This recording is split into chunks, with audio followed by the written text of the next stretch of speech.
Welcome and thank you for joining us. My name is Karen Corman and I have the privilege of being the Executive Director of the UIC Alumni Association. Welcome to the UIC Alumni Exchange Series. Each week, we work to bring you a variety of programs and topics that you can explore, connect, and even escape from the everyday with a community of UIC alumni, faculty, and staff.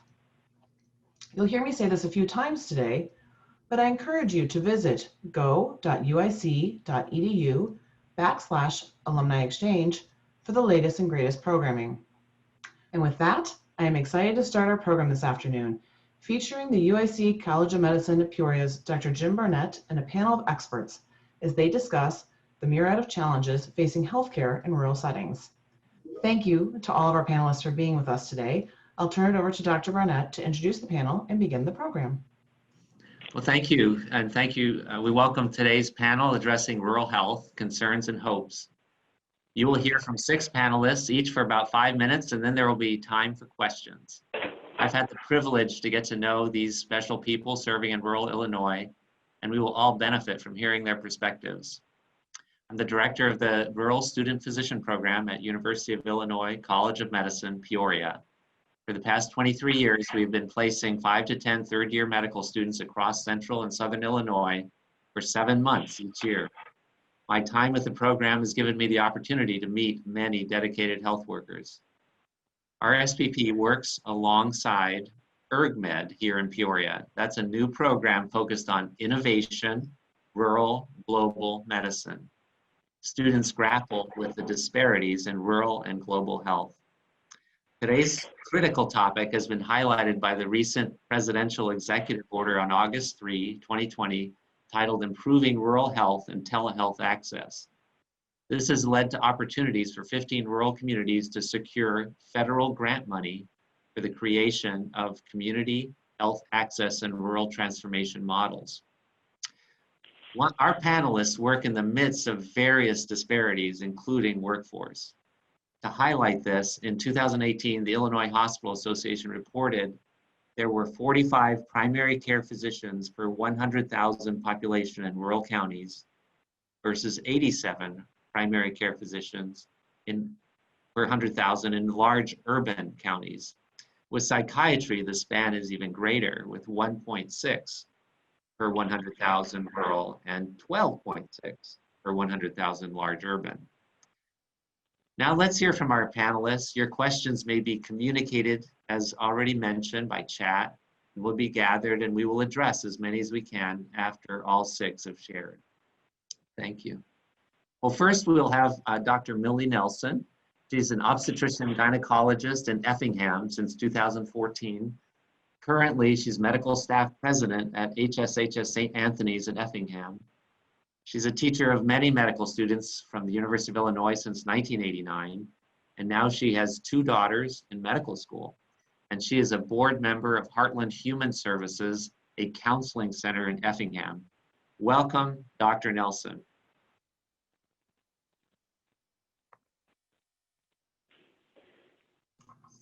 Dr. Nelson, you're muted.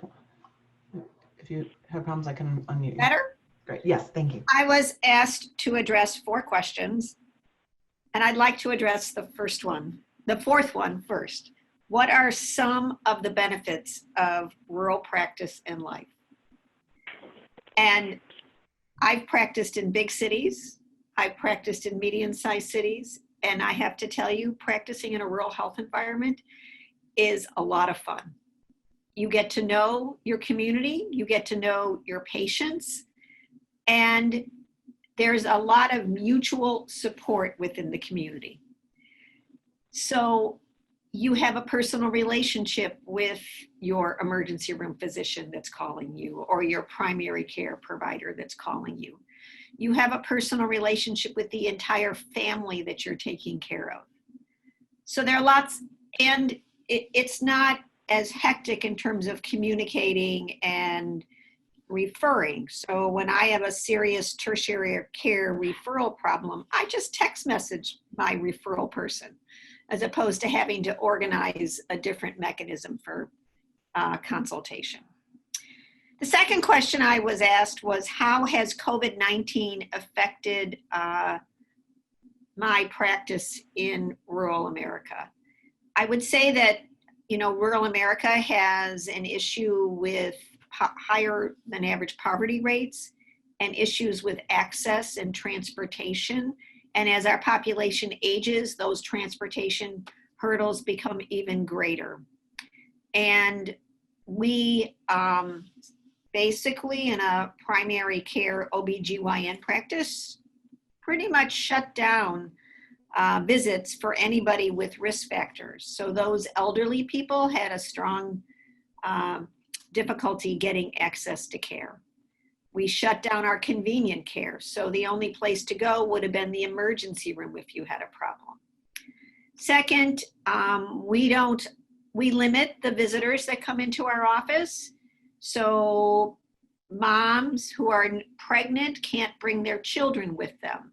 Moms who are pregnant can't bring grandma to see the ultrasound to see whether they're having a boy or girl with them. People having babies like to have their whole family around, and we've had to strongly limit that. And the second thing is we have had difficulty with addressing the mental health needs of our community as a result of COVID. And coordination of care because of lack of access to mental health services and staffing has been a challenge, which we grapple with.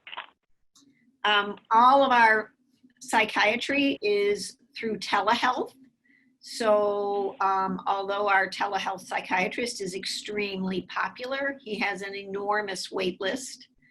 And the number of advanced practice providers providing counseling is limited with a high turnover rate.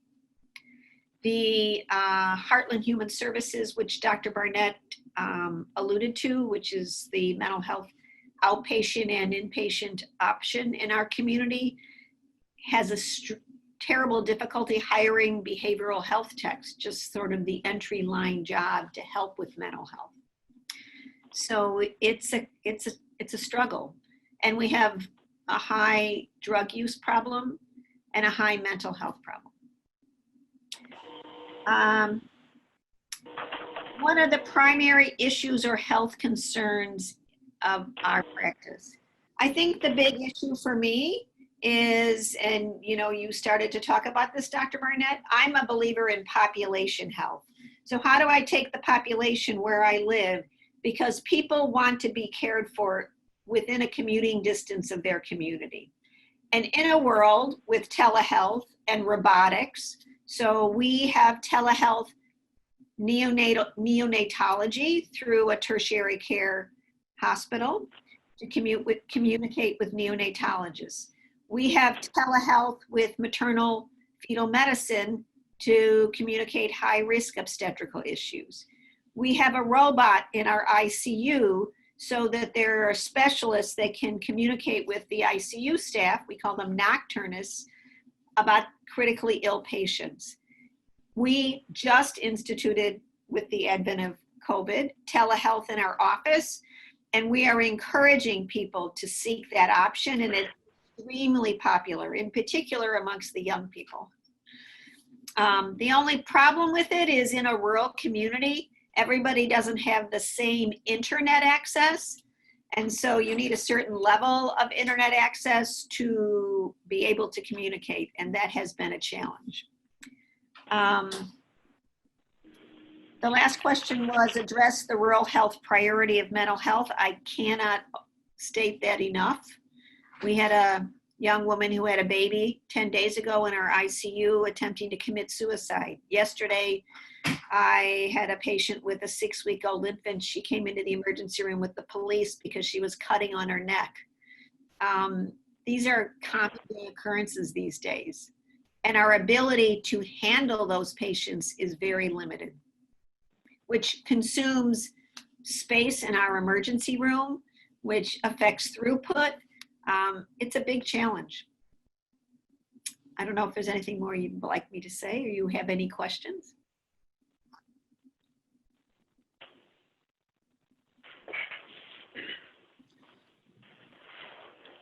We'll gather our questions later. Thank you very much, Dr. Nelson. You're welcome. So I'd like to introduce Mr. Bob Senoff. He's here with us by phone. He is the president and CEO of Graham Health System in Canton. He's a wonderful advocate of rural health education, and we appreciate our partnership with Graham. Welcome, Mr. Senoff. Thank you, Dr. Barnett, and I'll run through the same 4 questions that Dr. Nelson did, and probably from obviously a little bit different perspective, being a CEO and not non-clinical person. But just to set the stage real quick, we do about $100 million of business a year, 49 acute beds, relatively sophisticated for an independent standalone hospital. We have the orthopedic robot and the Da Vinci robot. We deliver about 300 babies a year. We have most of the specialists here and the subspecialists, or they come out of Peoria. Our tertiary referral center is 95% of our referrals go to OSF St. Francis. The other 5 to 10% would go to Methodist Hospital in Peoria. We have 6 provider-based rural health clinics, so that's a little unique if you're not from rural America, but that's a huge asset for us in terms of reimbursement to the system, but more so probably reimbursement to the physicians who practice in that model. It's probably a 30-35% bonus from a compensation perspective on what our docs can earn in a normal practice versus if they were in a standalone or practicing in a large system in a urban area. But a lot of similar issues that Dr. Nelson mentioned in terms of dealing with the mental health population. We have unfortunately, meth is a problem in our community, and dealing with those folks, whether they're in the ER for 2 days because we can't get placement, or they're in the ICU and we have to have round-the-clock sitters, so to speak, watching them. With the advent of COVID, they need COVID cleared before we can transfer them to an inpatient center, things like that. Nothing really specific I want to talk about on the obstetric perspective. We have 3 OBGYNs and a nurse practitioner. They operate in our clinic, and then they deliver babies here, do the C-sections, those kind of things. We have pediatricians, internal med docs, and we also have family practice docs who would attend to the kids after they're born. We got shut down pretty quickly after COVID in early March in terms of no visitors, closing the cafeteria. Everybody has a mask on. Everybody gets a temperature check. Everybody social distances. We stop travel. Lots of those things are still in place. We stood up an independent COVID unit with 5 beds plus the 4 beds we already had with negative air in them. So we've been able to handle our inpatient population relatively without event, thankfully. And we haven't had a lot of COVID in our catchment area, which is about 45,000 patients. We've had, I think, 150 positives in our home county of Fulton. We've got the 6 clinics in 5 different counties, so we get population drawn from all those areas. The benefits I see, I was born and raised in central Illinois in a town of 1,000 people, so I've always lived in rural America outside of going to school in St. Louis and doing my residency in Kansas City, but I enjoy I think the same thing that Dr. Nelson mentioned in terms of, the population you're serving. We've got 700 employees, and I probably know 500 on a first-name basis, so it just feels like a great big family here.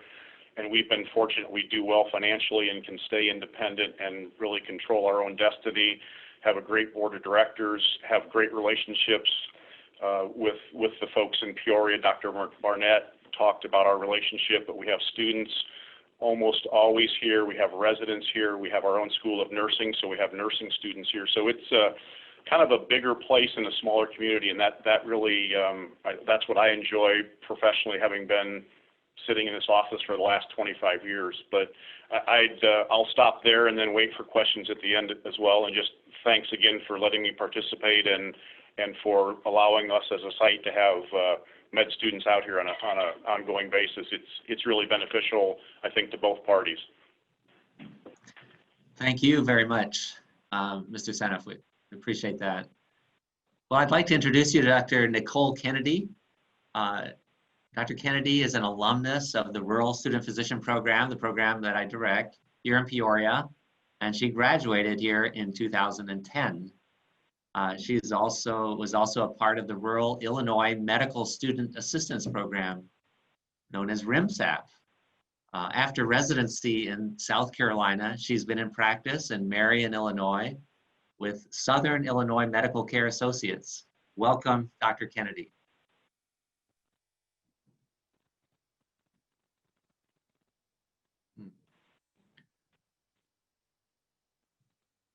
So Dr. Kennedy, I can't hear you. Can everybody else hear her? No, okay. You're not, I can see you unmuting, but I can't, the volume isn't coming through. Let's see.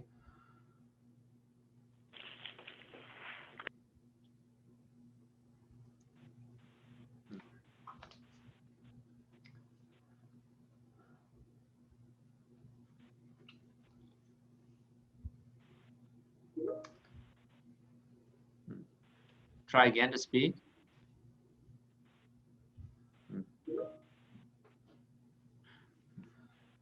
So maybe if we don't, maybe we can go to the next speaker, and then on the back end, we can try and work on Dr. Kennedy's audio, if that's okay. And if anything else, maybe she could phone in. I will go to the next speaker. Dr. David Neighbors. Dr. Dave Neighbors is a graduate of 2 programs in Peoria, the medical school and then the internal medicine pediatric residency in 1988. His practice in Breeze, Illinois spans hospital and outpatient adult medicine, pediatrics, and sports medicine. We are catching him on the edge of retirement there. So thank you so much for joining us today, Dr. Neighbors. Thanks, Jim. Yeah, so Jim and I go back to the same class in 1984 at Peoria. And so we've known each other for a little while. The biggest thing about small rural area is, to me, just like everybody else has said, there are some tremendous advantages.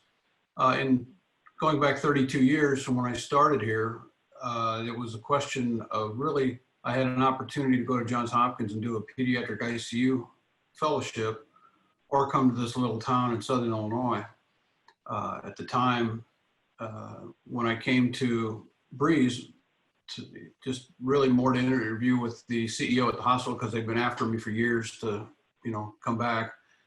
So I went and talked to her, and I asked her, I said, well, when I get down there, if I come there, what do you want me to do? And she basically said, I want you to take us out of the dark ages. I'm getting tired of being called a Band-Aid station. And so I said, okay, how do I do that? Well, she said, starting off, you've got pediatrics. We don't have any pediatricians. We don't have any internists. We've basically, we have a very busy OB group that we're going to deliver, 400 babies this year. And so I said, all right, how about a level 2 neonatal unit? And she said, how much does it cost? I'll sign the check. And so from that point on, we started off with a level 2 neonatal unit, which is incredibly busy. We're now up almost going to be almost 600 deliveries this year. And we have 5 neonatal nurse practitioners that cover our nursery, along with myself and soon to be another pediatrician. But it's fairly busy as well. And the success has been really just phenomenal for a hospital our size in our area. The nurse practitioners are all from St. Louis. They come from the level 3 hospitals at St. Louis Children's and Cardinal Glennon. And so the expertise is great. We've developed telemedicine also with those hospitals to help with any of the complicated cases or to help aid in transfers. So telemedicine's been a great help for us. I've also been a hospitalist. I started the hospitalist program down here approximately 2009. And as well, prior to that, I had 20 years of primary care, internal medicine, and pediatrics. We were extremely busy, and then I stopped practicing. So we had 2 other family practice people, both from Peoria, who came down here to set up practice, and they essentially took over my old practice. Well, I've done sports medicine now for the last, since 2007. So that's been pretty much my history. the advantages of being down here are great. Just the fact that you are able to do more you have some variety because you don't have a lot of subspecialists hanging around. Even though we do have good cardiology coverage, we have we have a couple of times a week pulmonary coverage. We have surgical subspecialties and orthopedics, and we're growing programs like crazy. Our sports medicine program had 14 high schools, 3 colleges, and 15 athletic trainers that we employed here, and have been nothing but good PR for the entire hospital system in attracting patients for surgery and for rehab. And that's one of the great things we were able to start as well. We're kind of in the Metro St. Louis area for people who don't know where Breeze is, but it's a town of approximately 5,000 people. And so for that size population, we're a very active hospital. We've been trying to recruit primary care physicians just like everybody else has. We did recruit one into our hospital group who was with me 2 years ago. Was Stephanie here 2 years or 3 years ago? Yes, 3 years ago, one of our students, Stephanie, was there, yes. Yeah, so she's going to be coming back, and we have one now. I noticed Zach's on the line, so he's been doing a good job as well. And the opportunity for education down here is good. We don't see a lot of the ICU cases and cases like they'll see elsewhere. We do have a hospitalist system that does watch a number of our more ill patients. And we have a referral hospital approximately 15 miles down the road in O'Fallon that we can send our level 3 cases to. So I agree with Dr. Nelson, who said you're on a first name basis with your colleagues, and pretty much everybody, we socialize together. We also have refer well to each other, as well as our committee meetings are, for the most part, very civil, and we are able to discuss just about any problem freely. Even though we may have disagreeing views, we'll argue about something 1 minute, and then the next minute somebody's covering for us on the weekend, the same person. So collegiality is excellent down here. As far as COVID, we had probably the same trouble everybody else did. We started respiratory hubs throughout Southern Illinois. I ran one of them with some of the nurse practitioners. We've had the same restrictive rules, and masking is still going on. Normally I would take medical students out on Thursday evenings for pizza, but our pizza place is restricted now, so we don't have in-house dining. So that's one of the disadvantages of this rotation. But we've had some pretty good conversations over food. And I think that the COVID situation for us has been less of an issue before than probably in other places up north, but nonetheless, we still have them like everybody else.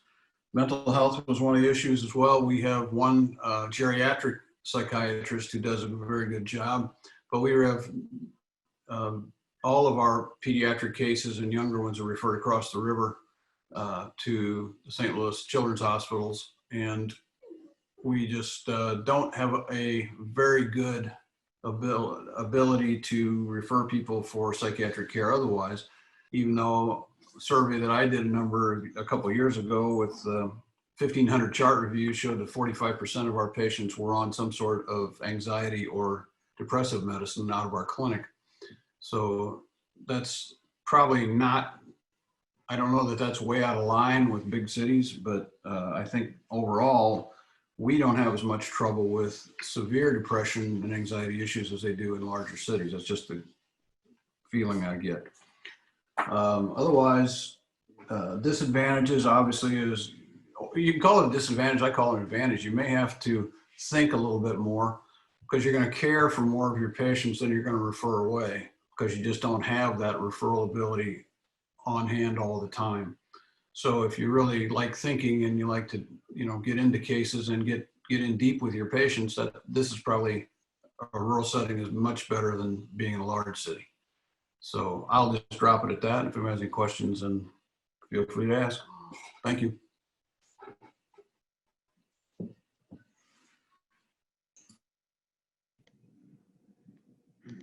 Thank you so much, Dr. Neighbors. Dr. Kennedy, are you back on? Okay, I do not hear her. So I'm going to move on to Ms. Lisa DeKiesel.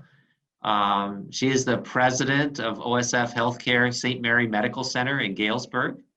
She's a nurse in background and is passionate about ensuring access to local, quality healthcare services for rural health populations.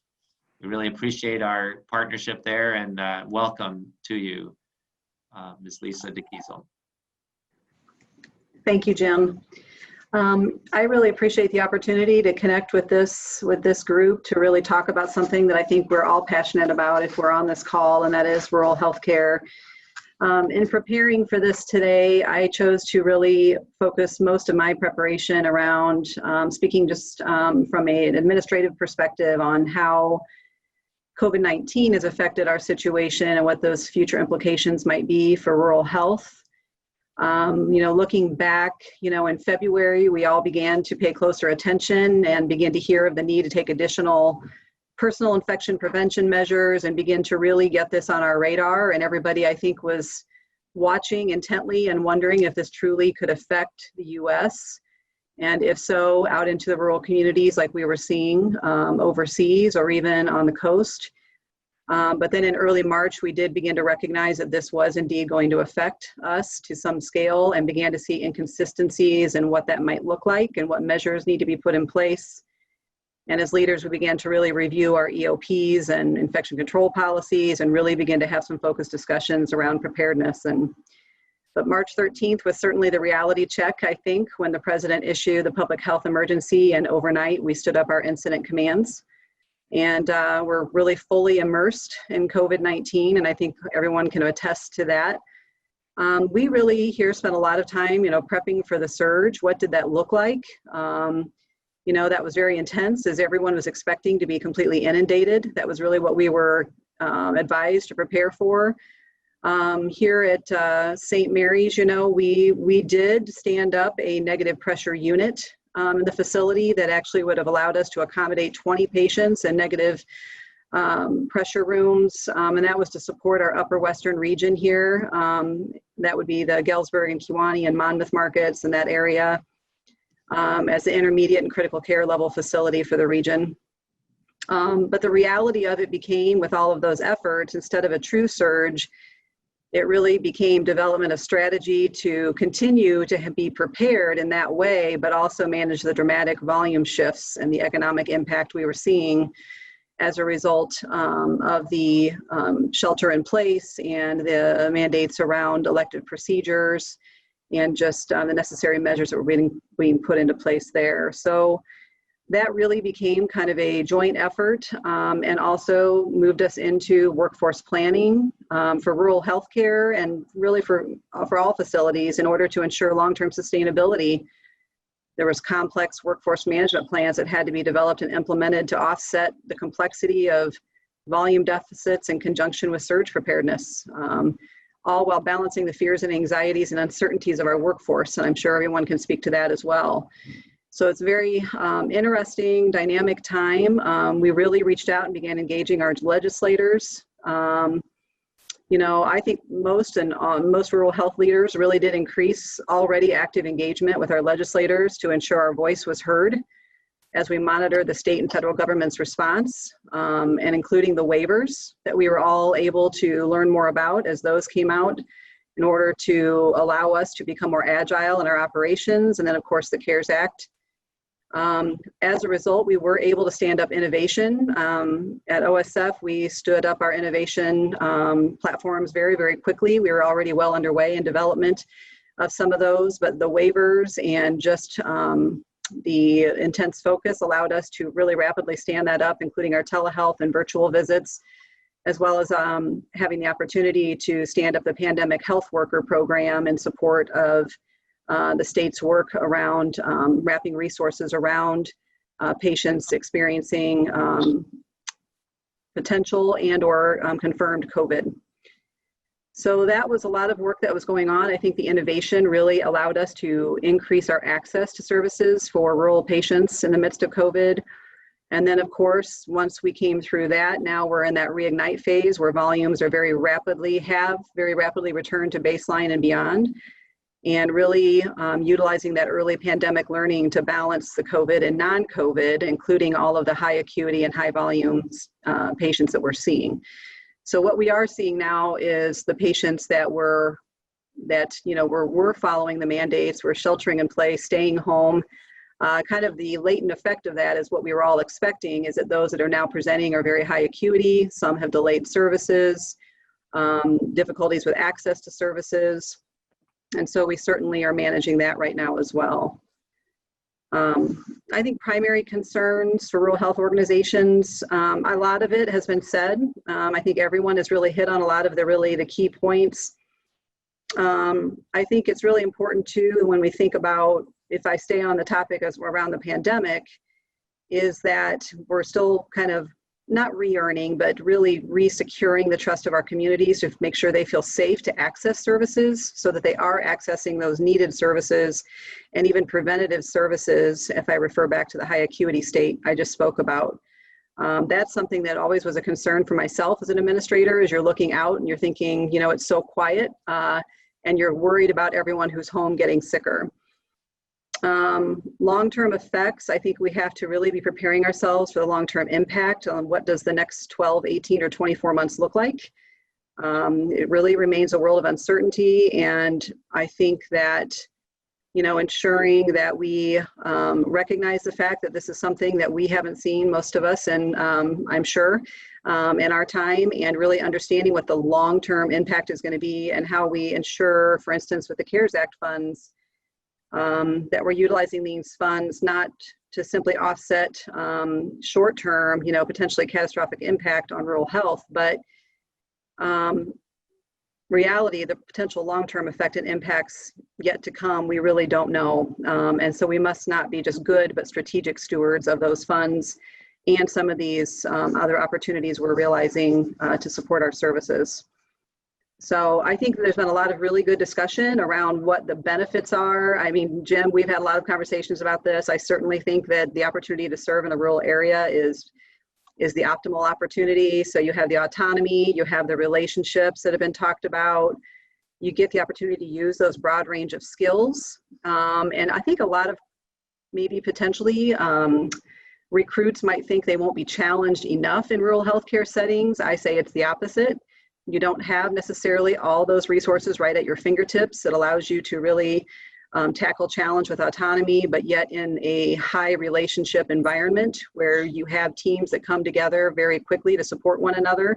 You know who you can count on, and I know it was referred to that you can send a text message and the cavalry arrives, and that's typically how it is in the rural healthcare settings. And of course, behavioral health and subspecialists are certainly something that, we all need those generalists, right? We need general surgeons and orthopedic surgeons who do more of the general work and urology. And so, but now specialties are becoming very subspecialty, and that becomes difficult for rural health to support that load. So that's another challenge, I would say, long-term as well. Thank you very much.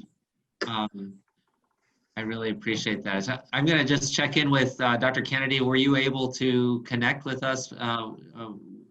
I think so. Oh, Can okay. you hear me now? Sure. Okay. Let's go ahead. I'm in the upstate South Carolina on vacation, and we're getting the weather from the hurricane. So I had to switch over to my phone instead of the internet. Very good.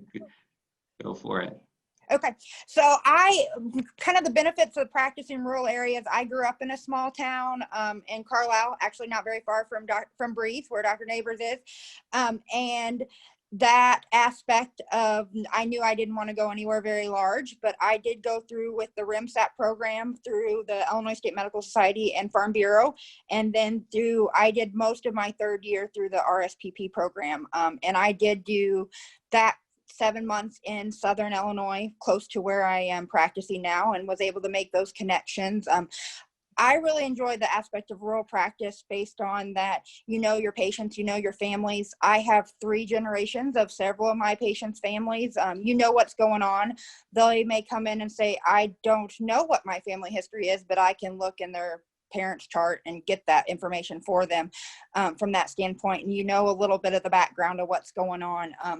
The RSPP program I thought was a great benefit for me, learning the rural side of things, knowing that's what I probably wanted to do, although I was not sure I wanted to go into family practice when I started medical school, but I was able to see the aspect of all the rewards that can provide with getting to know your patients and following through with them.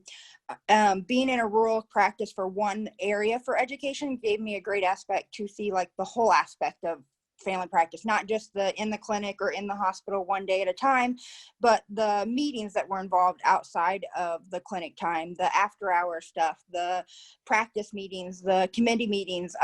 My preceptor took me along for all that stuff and says, come on, you got to learn it all. So that gave me an idea of what I was to expect in a smaller area that wasn't just the clinic part of things. Kind of the biggest challenges we have in our rural area right now are specialists. They're great, the ones we have, and I agree, you can definitely pick up your phone and text and send a message. More than once, our cardiologist has called me and said, your patient's sitting in my office, by the way, you're on speakerphone. Please help me convince them to do what they need to do. But then there was also the long waits. We have probably a 6 to 8 month waiting list or waiting time period to get in with a psychiatrist in our area right now. We're hoping to be able to get some more telehealth with that through a sister hospital with our hospital, but that's a big challenge. So I often say that I'm a psychiatrist today on some days because you have to get more and more comfortable prescribing the medications and doing the counseling because it's not available in the areas from that standpoint. We too have had a little bit of changes with COVID. We have a sister clinic that's our Express Care that's open nights and weekends, so that we've ran all of our testing through that clinic. When they call in, we send them to that. So that's been a little bit different. Some patients are a little iffy. I don't know if I want to go somewhere else. I want to come see you. And we try to explain the safety of everyone from that standpoint, from that area. We did do quite a bit of telehealth initially, especially with lab reviews, med refills, but back to mainly in the office at this time. Yeah, I appreciate that, Nicole. So thank you so much. I'm going to introduce Dr. Ben Brewer. Dr. Brewer has practiced family medicine obstetrics independently, as well as in association with Gibson Area Hospital, Gibson City, since 1989. He has educated many University of Illinois students over the years, and he also wrote over 100 columns for the Wall Street Journal online from 2005 to 2008. Welcome, Dr. Brewer. Thanks a lot, Dr. Barnett. Appreciate the opportunity to talk with you all today. As Dr. Barnett said, I'm a family doctor in practice in Forest, Illinois. That's in East Central Illinois. And my hospital is Gibson City Hospital. We're about 20 miles outside of the hospital range. I family medicine, and I do OB and nursing homes and inpatient and nocturnist or whatever that is. And pretty much just take care of you if you're a person and you show up in my place. Everything but veterinary is usually what I say. I've worked in a hospital in a town of 3,500 people, and that's the smallest hospital in Illinois that still has obstetric services provided at our hospital. And I help out in clinics in 3 different counties. And there's 102 counties in Illinois, and about half of them don't have a hospital or don't have a hospital that has obstetric services. So getting out to the rural areas and establishing smaller town clinics, and then being kind of the visiting doc that comes out and sees the pregnant people along with nurse practitioners that are there every day. That's been very helpful to us. We have 6 family doctors that all deliver. We don't have a pediatrician. We don't have an obstetrician. We have a part-time psychiatrist. We have a number of counselors at our hospital, 2 orthopedic surgeons, and some visiting subspecialists and 2 general surgeons. So we're pretty much a primary care hospital that services a multi-county area in the flatlands of corn and beans in East Central Illinois. So our biggest challenges a lot of times are workforce challenges. We had to find students that want to be small town family doctors and do everything. Because if you don't have somebody that does everything, you've got to hire 3 of them. And that's been our challenge. I think in my 22 years now here in Forest, I've delivered enough kids or helped with enough that we've replaced the population of the town. So I feel like I've done my pull, but keep at it. I think a lot of the times that patients really enjoy the ability to not have to travel 50 miles one way round trip to have obstetric services or have a well child visit for their kid. Maybe if they have something more serious that needs a subspecialty person, they're going to have to make that trip. But we've done some work with outpatient or with rotating specialist clinics that have helped us out. When the COVID came, we were all sort of braced for the big onslaught, which turned out to be a trickle, and then it's kind of building up to another wave now. Early on, we had shut the clinic down for a week or 2, and then did telemedicine, which I didn't like very much, honestly. Couldn't get as much done. I felt like I was, seeing half the patients in twice the time.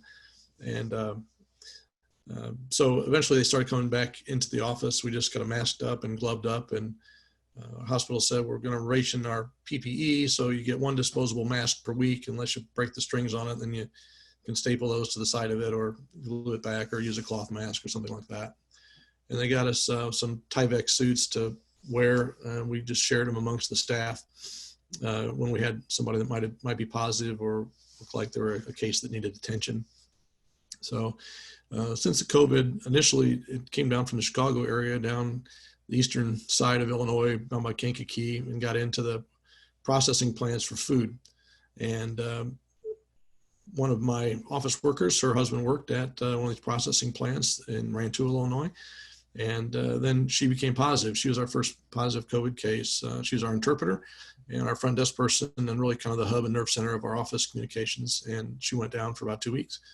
And thankfully, neither her nor her husband suffered any major issues, but that was a blow to our operations. So we were running 1 family doc and 2 nurse practitioner PA extender folks with 1 receptionist.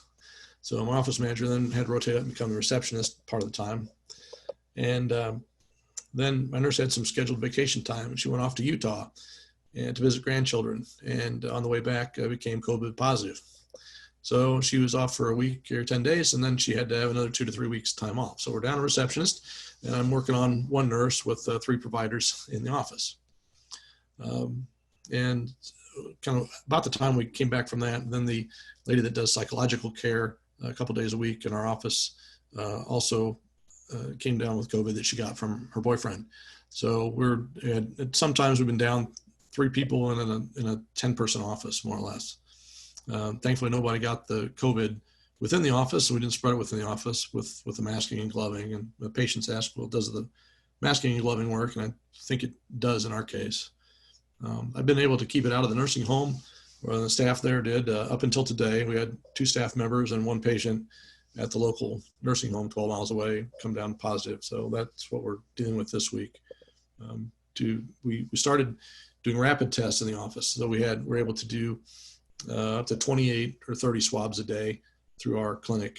And we kind of became sort of a referral source in the area. When other places were kind of withdrawing services and couldn't get the testing, we were able to source the testing. And we did a lot of that. Our hospital was testing up to 500 people a day through a drive-through thing for about a month and a half. And they've since stopped that. But, they were having large numbers of people from outside the area come in, and very few of our local folks were actually positive, but a lot of people coming into the local community and having the testing done. So I think, from our standpoint, we're sort of, kind of waiting for the flu season and the next shoe to fall, So our issues are OB related and workforce related. They're trying to find office nurses and really, when one of my staff goes down, there's not a huge pool of people to pull from the hospital to come out 20 miles to the outreach clinic and do extra services, because they're inpatient people, they're not outpatient people. So the things that they do are somewhat different. I try to keep a float pool of people going to try to help with that, but it's tough to keep the float pool full when nursing homes in the area are offering high salaries to lure the hospital people away, and is this a competition for limited personnel, I would say.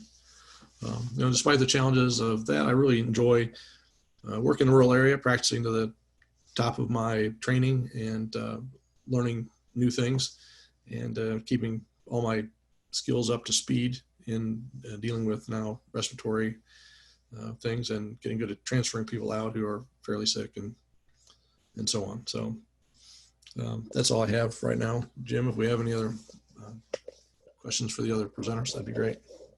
Thanks so much. Thanks to you, Ben, and to all the panelists. I think someone else is collating the questions, so I'm going to turn it over to them and hear what questions are being asked. So one of the questions, it was really if the panelists could each comment on the evolution of providing healthcare to your communities with a model that includes both advanced practice providers and physicians. So if you have some thoughts around the evolution of providing healthcare to your communities with that model that includes both advanced practice providers and physicians. Well, I'll jump in on that one, Dr. Neighbors. Half of my contract now for the last couple of years has been educating nurse practitioners to think like doctors. So I have 5 neonatal nurse practitioners I mentioned before that I supervise, and then there are also 6 neonatal nurse, 6 primary care nurse practitioners in our clinic, and we have 2 more in our urgent care that I work with on a teaching basis, as well as many of them, they're collaborating physician. So we can't, given the trouble we have recruiting physicians in rural areas, that is the future. And thus far, we've had very little resistance from our patients with seeing the mid-levels versus seeing a physician. And I think a lot of that has come up the fact that number one, they were introduced to saying, well, you're going to see the nurse practitioner, but they work with Dr. Neighbors or another doctor, so they're immediately available if there's any questions or problems, and people were fine with that. And so now they don't even ask anymore. They pretty much, all of our people have a reputation of being very good at what they do, and we've had very little resistance with patients wanting to see nurse practitioners. Are there other panelists that want to comment on that? Dr. Nelson, unmute. Yeah, Ben Brewer here.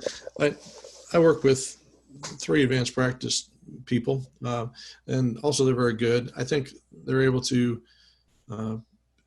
do a fair amount of the things that I do. They don't necessarily take the night calls and the weekend calls like the physicians on the medical staff do. In some places they do, but in our area they don't. Our patients have been very receptive over the years. 20 years ago they weren't so much, but 10 years ago, that sorted to shift. I will say, in taking some of the trainees from nurse practitioner programs, particularly some from the PA programs, but there's been a lot of shift to online learning in the nurse practitioner world, and the quality of the knowledge base and the preparation for rural practice particularly is variable on those. Some people are well trained and come from a background of experience, and others seem like just more kind of getting a degree online through a nurse practitioner program. So the quality is somewhat variable. Thank you. Dr. Nelson, I'm going to add one other question for you. What is the place of midwifery, and is that being expanded? Oh, very good question. I think that rural health is a very ripe area for midwifery services. many rural communities don't have obstetrician gynecologists. And although there are, I think, are 27 family practice residency programs that can train people in advanced obstetrical practices, we have 2 family physicians in our community that have C-section privileges. But fewer and fewer family docs are doing OB. And the availability of obstetricians in rural communities is markedly limited. I think only 34% of us practice in rural health communities, whereas rural health accounts for 75% of the land in the United States. So midwifery is an excellent opportunity. There are challenges in the sense that sometimes they are not as well received by the medical community, which I think will change over time. To segue into the whole advanced practice provider question, with the difficulty in recruiting physicians, the number of advanced practice providers all throughout the medical healthcare system has increased in rural healthcare areas tremendously. And I would echo your concern about inconsistency in educational training. So some of these advanced practice providers require a whole lot more onboarding preparation to learn the job that they do, and a whole lot more mentoring. And some of us physicians are not very patient with that and very quick to be critical. So that is a challenge in our community in rural health. I think the challenge for new physicians coming out is how do we work as a team? How do we supplement each other so that we can give the best care to the patients in our population? So my youngest daughter is about to start PA school. So I'll have representation of everything. My oldest is getting an MD, PhD and going to do research, and my middle child is going to do just general medicine. So, you know, I'll have one of everything. But it's an exciting time for people that do advanced practice, want to be advanced practice providers. I also think it's the new young doctors that are going to help change and be more accepting of that model. Thank you. And I think Breeze is the nurse practitioner mid-levels are fortunate to have someone who has half their FTE to nurture them down there in Breeze. So, yeah. Well, we recognize that same issue that we were all talking about, that they don't come out very well trained right off the bat. So that's why I started this thing. I call it my nurse practitioner residency program. And so they spend at least 6 months with me, guiding, seeing them almost every day. And they have to send me all of the notes from the patients they see for review. And then as they get better, I cut that down to, a third or 10% of their notes. And then we let them fly whenever I say I think they're ready to go. And so far, we've had very good success with that. And I would hope that other programs somewhere would, start adopting that model, if you will, because it's been very successful here. And our nurse midwives, we have 2 down here that are also very well accepted and who are doing a very good job. And they both had previous experience being OB nurses. So in our area, there's a lot of family, everybody's family. I wouldn't talk about Dr. Kennedy's family because I'd probably talk about her relatives somewhere down in this area. So anyway, yeah, it's those problems are recognized. I think we've so far done a good job dealing with it. I'm not sure what's going to happen in 14 days when I'm hanging it up, but we'll see what happens. Thank you. Karen, is there another question? We have about 3 minutes, I think, so maybe there's another question. Yeah, so one last question that came in is, could it be problematic for patient care if clinicians are working outside of their specialty? And I think a couple of you have touched a little bit upon this, but if there's some additional thoughts, comments?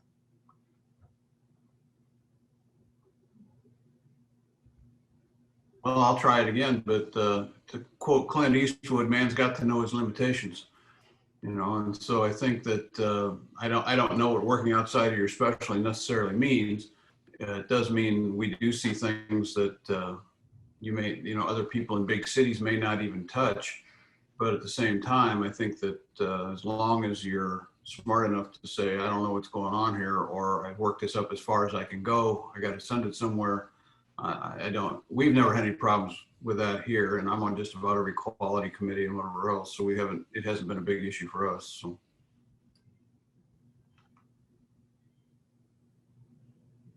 I would agree this is Lisa, and I would agree with Dr. Neighbors. I think that, in the rural health community, while it may sound like, I'm not exactly sure what that means either about working outside of their specialty, but certainly we have to be a little more, like we talked about, general when we're out in the rural healthcare arena in order to cover the need. But certainly in my experience too, our providers know, as Dr. Neighbor says, when it's time to refer it on to a tertiary center or a specialty service. So I think that we certainly meet the needs of our patients, have to be a little more broad scoped and broad spectrum. And I think a lot of the providers that come to the rural health areas are looking for that type of relationship and autonomy with their patients as well, as long as they know they have those specialty support services available to some extent when needed. So I would support Dr. Daber's statement on that as well. This hour has flown by. I have other questions, but I'm not sure I'll be able to ask them because we're just going to be cut off, right? Is that right, at 1 o'clock? Well, I was just going to say, I wanted to thank all of you, and thank you, Dr. Barnett, for leading the conversation. I think it could continue to go on, and there's lots of different aspects. Clearly, you are all wearing multiple hats and doing so many things outside the COVID world and currently obviously in it. So thank you for all of your talents and sharing your time with us today. I'm just going to wrap us up and just ask you to please join us for our next Alumni Exchange event next week, which will be on Wednesday, September 23rd at noon Central Standard Time, featuring UIC alumnus Dr. Lyle Berkowitz as he presents the high-tech future of healthcare in an interactive discussion covering telehealth, artificial intelligence, computerized sensing, medical drones, and 3D printing, and how all of these may impact your personal health and the healthcare system at large. As always, you can find out more at go.uic.edu/alumni exchange.